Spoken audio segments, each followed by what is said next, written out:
welcome back to the Grubby Garage, and today we have something different. A real, live customer!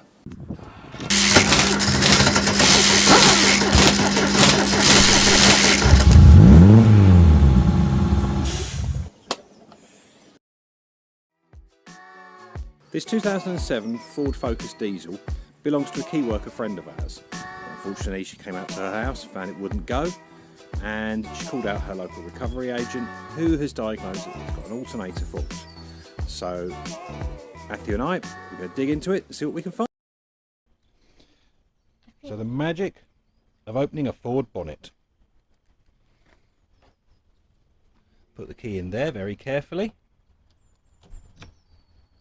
Turn it that way. Take your hand off the top. Keep turning till it goes click. And then turn it the other way towards me. And the bonnet opens. How do I take it out? Just pull it.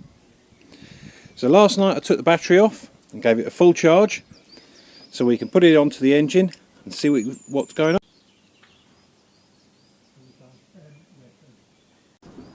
Okay, take two connectors off. Can you pick the battery up and carry it over to the car?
What one?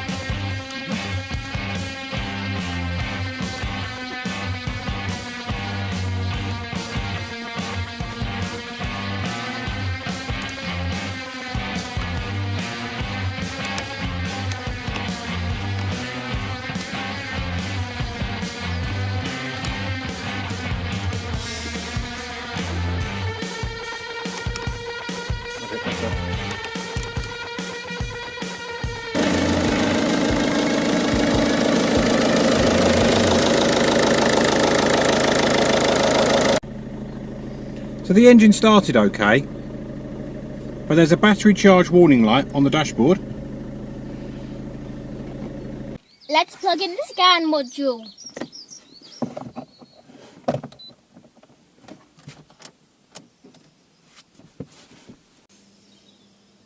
So we're back using the Veris Edge for diagnostics because it's what I've got.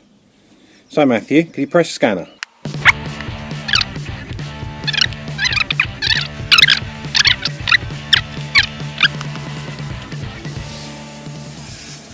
Goodness me. We have a lot of codes to deal with. I think this is the one we're looking at the most. The smart alternator faults sense circuit malfunction. I think that's going to be the big one. We also have a generator control circuit malfunction. And generator is also the alternator. Everything stops for a tea break. We're now going to do a voltage drop test on the main lead for the alternator.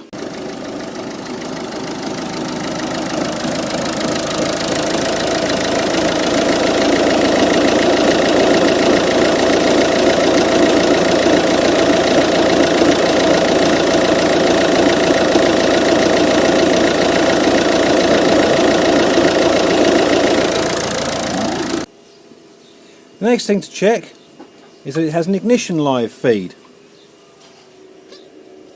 And it does.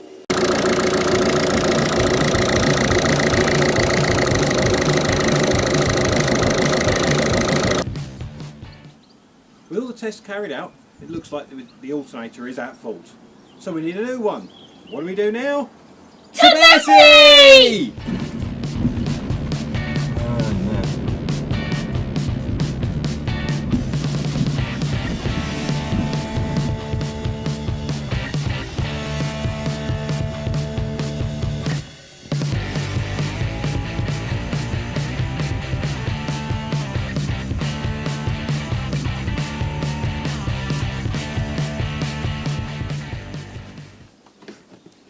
Now I'm back from the parts store.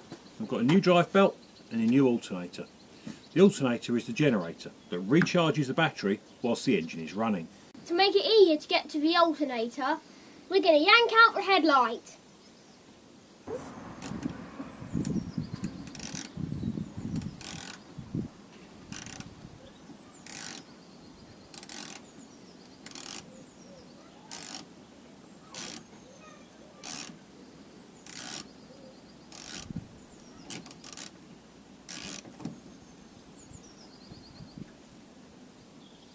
Take out the headlight, we need to do it like this. Pull it forward, give it a little wiggle, then up and out, and then hit it on its back. Let's disconnect the headlight.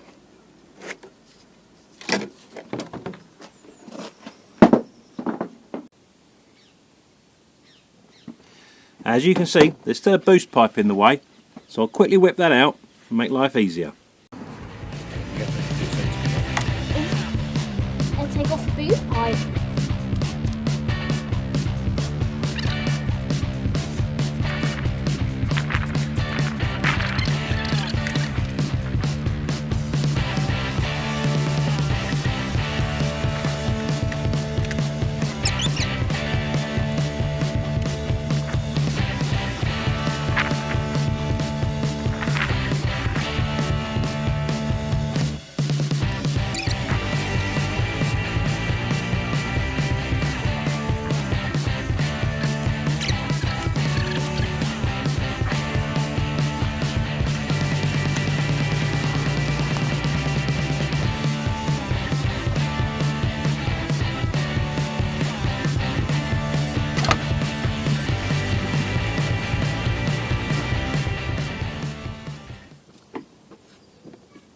With all those pipes out of the way, we can now actually get to the alternator and see what we're looking at. The very first job to do is to disconnect the battery.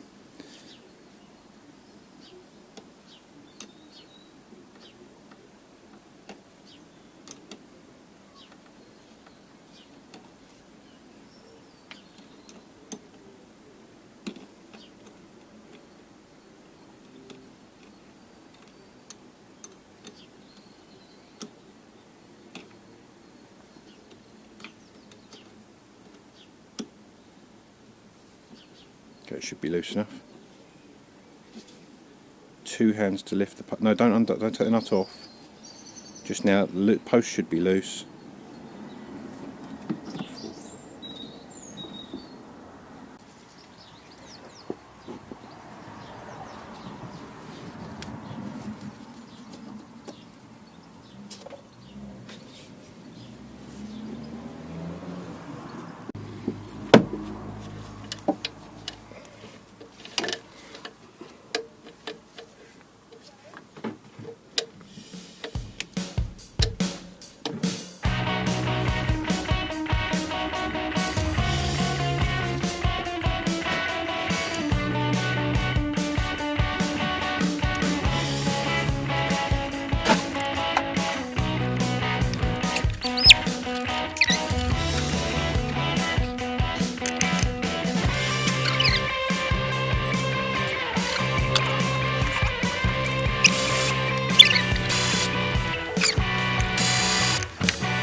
Wait, oh.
Still pretty hard.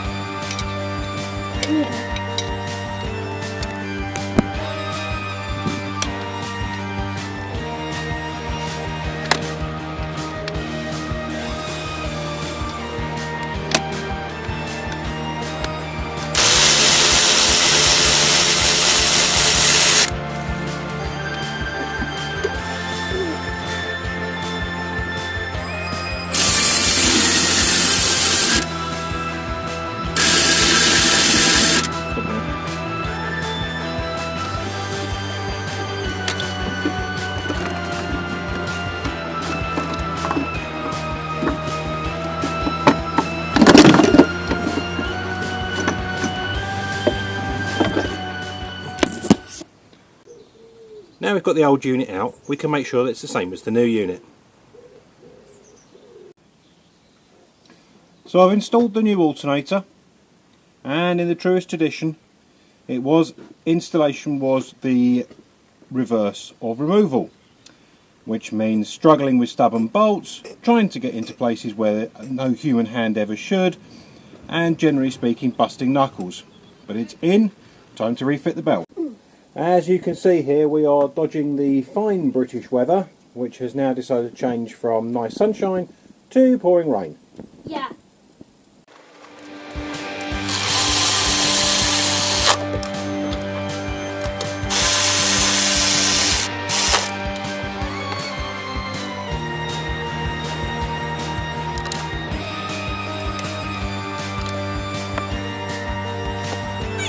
Yes, I see. Yep.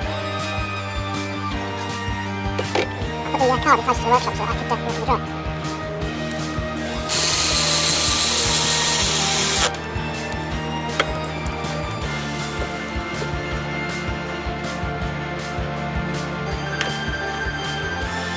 Can't stop me from falling off.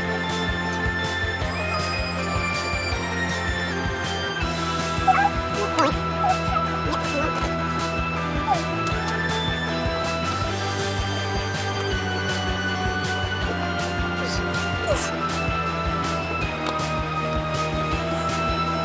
Spanner? Now I do the spanner, you pull the pin. What pin? That pin there. It looks like an Allen pin. That's it. You slide it out.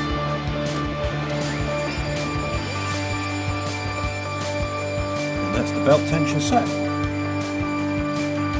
Belt nuts.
Dad, I got my glove trapped.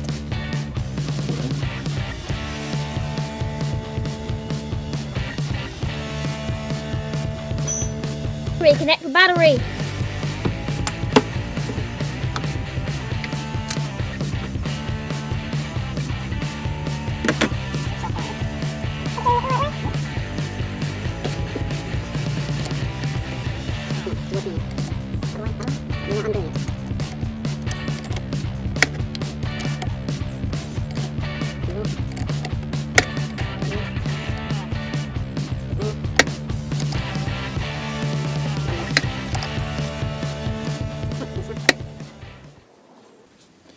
It's time to test it and see if it works.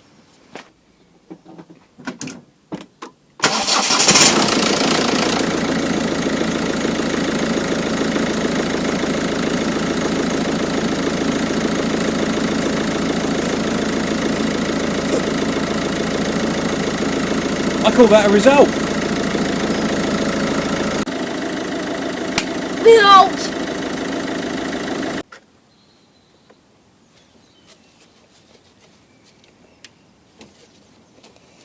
Yeesh, feeling stiff. I put the headlight back in.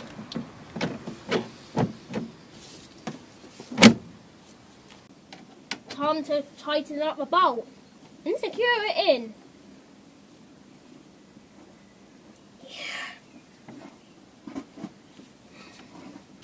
Battery clamps. Let go.